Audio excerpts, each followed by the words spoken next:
లేదు బ్రో, నేను budget పద్మనాభాన్ని mostly పెట్టాల్సిన అవసరం లేదు, ఎనఫ్ అని నేను అనుకుంటాను. Hi friends, welcome back to the channel. ఈ రోజు మనమే వీడియోలో వివో X200 సిరీస్ గురించి మాట్లాడుకుందాం. జనరల్ గా X200 మీకు 66,000 రూపాయలు పెట్టారు, X200 Pro 95,000 రూపాయల వరకు పెట్టారు. డిఫరెన్స్ మధ్యలో 29,000, సుమారుగా 30,000 రూపాయల డిఫరెన్స్ ఉంది. ఈ 30,000 రూపాయలు పెట్టి 200 Pro పర్చేస్ చేసుకోవాలా లేదా 200 కూడా క్యాపబుల్ ఇనఫ్ అనే దాని గురించి ఈ రోజు వీడియోలో మనం మాట్లాడుకుందాం. 2 రోజుల క్రితం ఇది లాంచ్ అయినప్పుడు ఆఫ్లైన్ స్టోర్ లో దీని ఎక్స్పీరియన్స్ చేసి ఒక ఒపీనియన్ వీడియో చేద్దాం అనుకున్నాను. అయితే నేను X200 Pro యూస్ చేసి కొన్ని కెమెరా శాంపిల్స్ ని కలెక్ట్ చేసి దీంతో కంపేర్ చేసినప్పుడు కెమెరాస్ లో దీన్ని ఈజీగా బీట్ చేసేస్తుంది. ఫ్లాట్ అయిపోయాను నేనైతే, కెమెరా శాంపిల్స్ చూసి ఫ్లాట్ అయిపోయాను. ఇంకా ఈ ఫోన్స్ మీద ఒపీనియన్ వీడియో కాదు, రెండు ఫోన్స్ మధ్యలో ఉన్న డిఫరెన్స్ ఏంటో చెప్పాలి. మనోళ్ళకి X200 బెటరా, X200 Pro బెటరా, ఈ కన్ఫ్యూజన్ ని పోగొడదామని చెప్పి నేను ఫిక్స్ అయ్యాను. అండ్ సాధ్యమైనంత వరకు నేను ట్రై చేసి X200 ఆర్ X200 Pro ఈ రెండింటిలో ఒకటైనా రివ్యూ చేసి అండ్ 15 Pro Max తో ఖచ్చితంగా కంపేర్ చేయడానికి ట్రై చేస్తాను. అండ్ నా దగ్గర iQOO 13 కూడా ఉంది, దాంతో కూడా కంపేర్ చేయడానికి ట్రై చేస్తాను. అండ్ మీ టైం కూడా ఎక్కువ వేస్ట్ చేయను. పక్కన మీకు పాయింట్స్ టేబుల్ కనబడుతూ ఉంటుంది, ఈచ్ అండ్ ఎవ్రీ డిపార్ట్మెంట్ గురించి మాట్లాడతా. ఒక్క సెకండ్ కూడా మీరు టైం వేస్ట్ చేశాను అని చెప్పి మీరు అనుకోరు.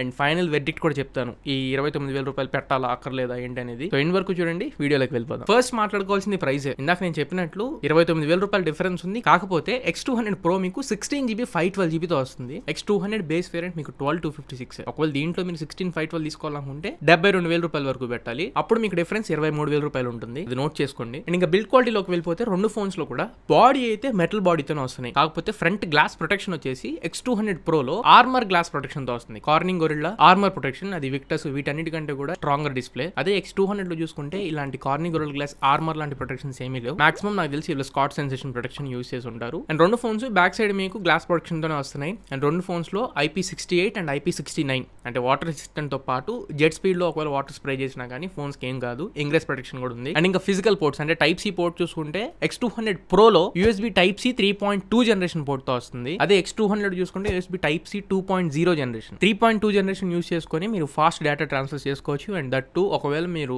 ఎక్స్టర్నల్ మానిటర్స్ కి ఏమన్నా కనెక్ట్ చేసి మీ ఫోన్ యూస్ చేసుకోవాలనుకుంటే 2K రెజల్యూషన్ వరకు కూడా ఈ 3.2 జనరేషన్ పోర్ట్ అనేది సపోర్ట్ చేసింది. అండ్ ఎల్గాటో లాంటి డివైస్ యూస్ చేసుకొని మీరు లైవ్ స్ట్రీమింగ్ ఏమైనా చేసుకోవాలనుకుంటే Type-C 3.2 జనరేషన్ ఉపయోగపడింది. Type-C 2.0 అంటే X200 లో పోర్ట్ ఉపయోగపడదు. అదొకటి మెయిన్ డిఫరెన్స్ గుర్తుపెట్టుకోండి. X200 లో కూడా USB 3.2 ఇవ్వాల్సింది, 66,000 రూపాయలు పడుతున్నాం కాబట్టి. సో ఫిజికల్ ఆస్పెక్ట్స్ లో మనం గుర్తుపెట్టుకోవాల్సింది రెండు points. Armour glass protection X200 Pro లో ఎక్స్ట్రా ఉంటుంది. And USB Type-C 3.2 generation ports extra ఉంటాయి. ఈ రెండు మీకు మెయిన్ అనుకుంటే ఆల్రెడీ ఎడ్జ్ ఒకటి X200 Pro మీద ఉంచండి. నెక్స్ట్ ఇంకా పర్ఫార్మెన్స్ దగ్గరికి వెళ్దాం. రెండు ఫోన్స్ లో కూడా MediaTek Dimensity 9400 ప్రాసెసర్ తో వస్తున్నాయి. ఇవి రెండు 3.63 GHz ప్రైమరీ క్లాకింగ్ స్పీడ్ తో పనిచేస్తాయి. ఈవెన్ గేమింగ్ కూడా మీరు చేసుకోవచ్చు. ఇక్కడ మీరు ఒకవేళ స్నాప్డ్రాగన్ ఎక్స్పెక్ట్ చేస్తుంటే ఏం ప్రాబ్లం లేదు. 8 Elite ప్రాసెసరా లేకపోతే స్నాప్డ్రాగన్ 8 Gen 3 ప్రాసెసరా, అంత పవర్ఫుల్ ప్రాసెసర్ ఏం అవసరం. Dimensity 9400 ప్రాసెసర్ కూడా క్యాపబుల్ ఇనఫ్ ప్రాసెసర్. 2.6 మిలియన్ వరకు Antutu స్కోర్ చేసింది. వీళ్ళు మెయిన్లీ పర్ఫార్మెన్స్ ఓరియంటెడ్ కాదు, పర్ఫార్మెన్స్ ఓరియంటెడ్ కావాలనుకుంటే iQOO 13 చూస్ చేసుకోండి. iQOO అంటే వీళ్ళ OS లోనే. లేదు కెమెరా సెంట్రిక్ నేను ఎక్స్పెక్ట్ చేస్తున్నాను అనుకుంటే ఆ లెవెల్ పర్ఫార్మెన్స్ అక్కర్లా కెమెరాస్ డీల్ చేయడానికి. సో ఇక్కడ 9400 ప్రాసెసర్ తో అడ్జస్ట్ అవ్వాలి. ప్రాసెసర్స్ లో మెయిన్ డిఫరెన్స్ ఉంది. మళ్ళీ X200 Pro లో V3+ చిప్ తీసుకొని వస్తారు. X200 లో మీకు V3+ చిప్ ఉండదు. అంటే అడిషనల్ ఒక చిన్న టైప్ ఆఫ్ ప్రాసెసర్ అనుకోండి. It only deals with camera image processing. మీరు క్యాప్చర్ చేసిన ఫోటోస్ ని ఎగ్జాక్ట్ టోన్స్ లో ఎగ్జాక్ట్ ఇమేజ్ ప్రాసెసింగ్ చేసి రైట్ అవుట్పుట్ ఇవ్వడంలో ఈ V3+ చిప్ అనేది మీకు ఉపయోగపడుతుంది.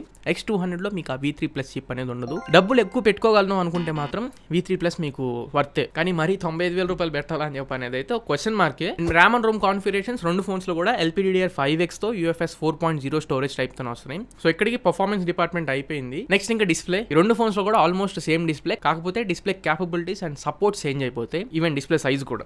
X200 Pro లో చూసుకుంటే 6.718 స్క్రీన్ తో వస్తుంది. 1.5K resolution display. ఇది 120 Hz రీఫ్రెష్ రేట్ ఉంటుంది. LTPO ప్యానల్, ఇది 10-bit ప్యానల్, HDR10+ కి సపోర్ట్ చేస్తుంది. డాల్బీ విజన్ కూడా సపోర్ట్ చేసింది. 4500 nits ఉంటాయి. And optical display fingerprint sensor and armour glass protection తో వస్తుంది. ఇక్కడ LTPO ఒకటి, డాల్బీ విజన్ ఒకటి మైండ్ లో పెట్టుకోండి. వివో X200 లో 6.718 స్క్రీన్ కాదు, 6.67 స్క్రీన్. ఇది 1.5K రెజల్యూషన్ డిస్ప్లే.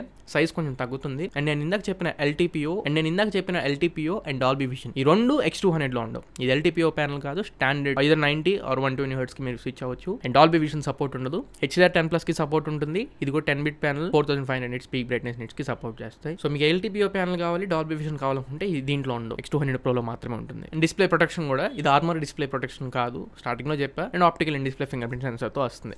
ఇక్కడికి డిస్ప్లే గురించి పక్కకు పెడదాం. అదర్ ఫీచర్స్, ఈ రెండు ఫోన్స్ లో కూడా స్టీరియో స్పీకర్స్ వస్తాయి. రెండు ఫోన్స్ లో డాల్బీ అట్మోస్ ఉండదు. రెండు ఫోన్స్ లో 3.5 హెడ్ ఫోన్ జాక్ కూడా ఉండదు. రెండు ఫోన్స్ లో IR+ ఉండదు. రెండు ఫోన్స్ లో NFC ఉంటుంది. అండ్ ఇప్పుడు the main aspect camera department లోకి వెళ్ళిపోదాం. X200 Pro అండ్ X200 రెండిట్లో ట్రిపుల్ కెమెరా సెటప్ వస్తుంది. కాకపోతే కెమెరా కాన్ఫిగరేషన్ మారిపోతుంది, సెన్సర్స్ మారిపోతున్నాయి, వీడియో రికార్డింగ్ క్యాపబిలిటీస్ మారిపోతే అండ్ వీడియో మధ్యలో ఉంది. సారీ, కంటెంట్ ఇప్పటి వరకు చూస్తున్నారు అంటే ఖచ్చితంగా నచ్చింది అండ్ వర్తుందని అనుకుంటున్నా. ఒకవేళ కంటెంట్ మీకు నచ్చి వర్తుందని మీరు ఫీల్ అయితే మాత్రం ఖచ్చితంగా ఛానల్కి ఇంకా సబ్స్క్రైబ్ అవ్వకపోతే సబ్స్క్రైబ్ చేయండి. ఇంకా మంచి మంచి కాంటెంట్ ఆనెస్ట్ అండ్ జెన్యూన్ గా మీ ముందు తీసుకొస్తూనే ఉంటా. అంతే, నా నుండి ఇంకేం ఉండదు. పిచ్చి పిచ్చి అసలు నేను ఏ ప్రమోషన్స్ ఏ ఉండవు. నచ్చి సపోర్ట్ చేయాలనుకుంటే సబ్స్క్రైబ్ అవ్వండి చాలు. Focal lens, telephoto lens, everything. X200 Proలో ట్రిపుల్ కెమెరా సెటప్ వస్తుంది. 50 megapixel primary camera, Sony LYT-818 sensor తో వస్తుంది. 50 megapixel ultra wide angle camera ఉంటుంది. And third camera very powerful camera, ఇది 200 మెగాపిక్సెల్ టెలిఫోటో లెన్స్ వస్తున్నాయి. చాలా చాలా మంచి లెన్స్ అని చెప్పొచ్చు. అండ్ జైస్ పార్ట్నర్షిప్ కూడా ఉంది. ప్రైమరీ కెమెరాకి టెలిఫోటో లెన్స్ కి అంటే 200 మెగాపిక్సెల్ కి రెండింటికి జైస్ పార్ట్నర్షిప్ ఉంటుంది. వైడ్ యాంగిల్ కెమెరాకి జైస్ పార్ట్నర్షిప్ లేదు. అండ్ ఈ కెమెరాస్ T-Star కోటింగ్ తో కూడా వస్తున్నాయి. అంటే లైట్ ఒకవేళ డైరెక్ట్ గా పడింది అనుకోండి కెమెరా లెన్స్ మీద, అది దాన్ని రిడెక్ట్ చేయగలవు. ఇది T-Star కోటింగ్ క్లాస్ ఉంటుంది కాబట్టి హై బీమ్ లైట్ వచ్చినా క్రిస్పర్ అండ్ క్లియర్ ఇమేజెస్ అయితే మీరు ఎక్స్పెక్ట్ చేయొచ్చు. అండ్ ఇంకా ఫోకల్ లెన్స్ అయితే 2 గుడ్ ఫోకల్ లెన్స్ ఉంటాయి దీంట్లో. 23mm, 35mm, 50mm, 85mm and 135mm 5 different focal lens లో చాలా మంచి ఫ్రేమ్ అంటే మంచి ఆస్పెక్ట్ రేషియోస్ లో ఫోటోస్ క్యాప్చర్ చేయొచ్చు. వీడియో రికార్డింగ్ క్యాపబిలిటీస్ X200 Proలో మాక్సిమం రేర్ సెట్ కెమెరాని యూస్ చేసి 8K 30fps లో, 4K 30-60fps లో రికార్డ్ చేసుకోవచ్చు. ఫ్రంట్ కెమెరా 32 మెగాపిక్సెల్ కెమెరా ఉంటుంది. ఫ్రంట్ కూడా 4K 60fps వరకు రికార్డ్ చేసుకోవచ్చు. అదే X200 లో చూసుకుంటే మీకు ట్రిపుల్ కెమెరా సెటప్ వస్తుంది. కాకపోతే ఇక్కడ primary camera 50 megapixel Sony IMX921 sensor, iQOO 13 లో ఉంది కదా సేమ్ సెన్సర్ వచ్చింది. ఇక్కడ మీకు LYT-818 సెన్సర్ కాదు. And Jain partnership primary camera ఉండదు ఇక్కడ. X200 Proలో మీకు ప్రైమరీ కెమెరా కూడా జైస్ పార్ట్నర్షిప్ ఉంది, ఇక్కడ ప్రైమరీ కెమెరా ఉండదు. Ultra wide angle camera 50 megapixels వస్తుంది. అండ్ టెలిఫోటో లెన్స్ కూడా ఇక్కడ 50 మెగాపిక్సెల్, 200 మెగాపిక్సెల్ కాదు టెలిఫోటో లెన్స్ లో. ఫోకల్ లెన్స్ అయితే same focal lens, 5 focal lens కూడా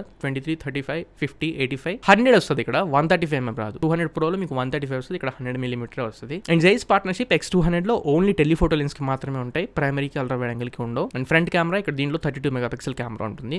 అండ్ X200 లో కూడా మీకు T-Star కోటింగ్ ఉంటుంది, ఇదేం తీసి పడాల్సింది కాదు, T-Star కోటింగ్ ఉంటుంది. And video recording capabilities 4K 30fps, 4K 60fps మాత్రమే, 8K రికార్డింగ్ ఉండదు X200 లో. ఫ్రంట్ కెమెరాని యూస్ చేసి కూడా మీరు 4K 60fps లో వీడియోస్ రికార్డ్ చేసుకోవచ్చు. అడిషనల్ బెనిఫిట్ ఏంట్రా అంటే ఈ రెండు ఫోన్స్ కి అంటే focal lens and 8K recording ఇవి పక్కకు పెట్టి జైట్ పార్ట్నర్షిప్ ప్రైమరీ కెమెరాకి పక్కకు పెడితే రేర్ సైడ్ రెండు ఫోన్స్ కి ఫ్లాష్ ఉంటుంది కదా, ఈ ఫ్లాష్ కి టెంపరేచర్ సెన్సర్ ఒకటి ఉంటుంది. టెంపరేచర్ ని బేస్ చేసుకుని కంట్రోల్ చేసుకోగలదు కలర్ స్వీట్ ని. ఈ ఫ్లాష్ టెంపరేచర్ కంట్రోల్ సెన్సర్ అనేది ఓన్లీ X200 Proలోనే ఉంటుంది, X200 లో ఉండదు. సో ఇక్కడ కెమెరా మెగాపిక్సెల్స్ ని, ఈవెన్ సెన్సర్స్ ని, వీడియో రికార్డింగ్ క్యాపబిలిటీస్ ని, జైస్ పార్ట్నర్షిప్ ని అండ్ ఫ్లాష్ సెన్సర్స్ ని వీటన్నింటిని బేస్ చేసుకుని కెమెరాస్ ఇక్కడ గుడ్డిగా X200 Proకి మనం ఎక్కువ ఇన్వెస్ట్ చేయొచ్చు. సో కెమెరాస్ పక్కకు పెడదాం. అండ్ ఇప్పుడు బ్యాటరీ 6000 mAh బ్యాటరీతో 90W ఛార్జర్ తో X200 Pro వస్తుంది. అండ్ 30W వైర్లెస్ ఛార్జింగ్ కూడా సపోర్ట్ చేసింది, ఓన్లీ 200 Pro మాత్రమే. X200 లో 5800 mAh బ్యాటరీ, 90W ఛార్జర్ వస్తుంది. ఇక్కడ మీకు వైర్లెస్ ఛార్జింగ్ సపోర్ట్ అయితే ఏమీ లేదు. సో ఒకటి బ్యాటరీ కెపాసిటీ కొంచెం తక్కువ అండ్ వైర్లెస్ ఛార్జింగ్ సపోర్ట్స్ కూడా లేవు. ఆబ్వియస్గా X200 Pro పాయింట్ తీసుకునేది. అండ్ ఇంకా ఆండ్రాయిడ్ వర్షన్స్ అండ్ OS చూసుకుంటే Android 15 బేస్డ్ ఆన్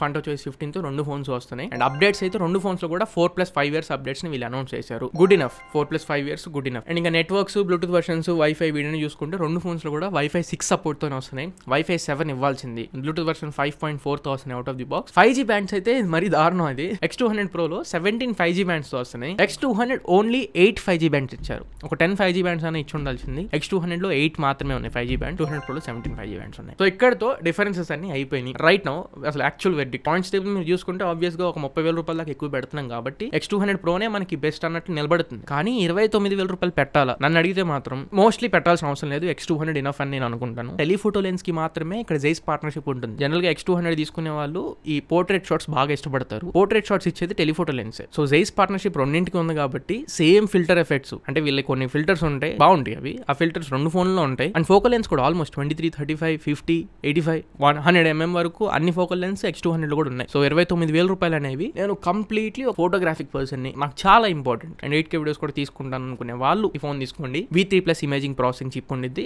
చాలా మంచి డిఫరెన్స్ మీరు నోటీస్ చేస్తారు. లేదు బ్రో నేను బడ్జెట్ పద్మనాభాన్ని, కాకపోతే నాకున్న బడ్జెట్ లో ది బెస్ట్ కెమెరా ఫోన్ నా పాకెట్ లో ఉంటే చాలు అని మీరు ఫీల్ అయ్యే వాళ్ళైతే more than enough X200 Pro వరకు వెళ్ళాల్సిన అవసరం లేదు. ఒక 200 mAh battery and wireless charging capabilities కొంచెం పెరుగుతాయి. అండ్ డాల్బీ విజన్ డిస్ప్లేలో కార్నింగ్ ఆర్మర్ ప్రొటెక్షన్, ఇవన్నీ రియల్ లైఫ్ లో మనకు అంత మంచి డిఫరెన్స్ ఏం చూపించండి. ఈ డాల్బీ విజన్ కానివ్వండి, ఆర్మర్ ప్రొటెక్షన్ కానివ్వండి, ఒక 200 mAh బ్యాటరీ కానివ్వండి, వైర్లెస్ ఛార్జింగ్, నా ఫోన్ కి వైర్లెస్ ఛార్జింగ్ ఉంది. అప్పుడప్పుడు యూస్ చేస్తానే తప్ప రెగ్యులర్ గా నేనేం యూస్ చేయను. సో ఇవి అంత పెద్ద డిఫరెన్స్ ఏం చేయాలంటే 30,000 రూపాయలు పెంచుకునేంత better you can go with X200 అనేది నా ఒపీనియన్. ఒకవేళ మీరు బడ్జెట్ పద్మనాభ అనుకుంటే, లేదు నేను ఖర్చు పెట్టుకోగలను అనుకుంటే X200 Pro తీసుకోండి. Obviously it is the best decision. So ఇది ఫ్రెండ్స్ ఓవరాల్ గా X200 Pro అండ్ 200 Pro మధ్యలో ఉన్న డిఫరెన్సెస్ క్లియర్ గా మీ ముందు పెట్టాను అనుకుంటున్నాను. ఈ వీడియో మీకు నచ్చితే ఖచ్చితంగా లైక్ చేయండి, మీ ఫ్రెండ్స్ అండ్ ఫ్యామిలీ మెంబర్స్ కి ఉపయోగపడే లెక్క అయితే షేర్ చేయండి. మళ్ళీ ఇంకొక మంచి వీడియోతో మంచి క్వాలిటీ కంటెంట్తో మీ ముందు తిరిగి వస్తా. అంటిల్ దాన్ని చెప్తారు. Signing off no friends. జై హింద్.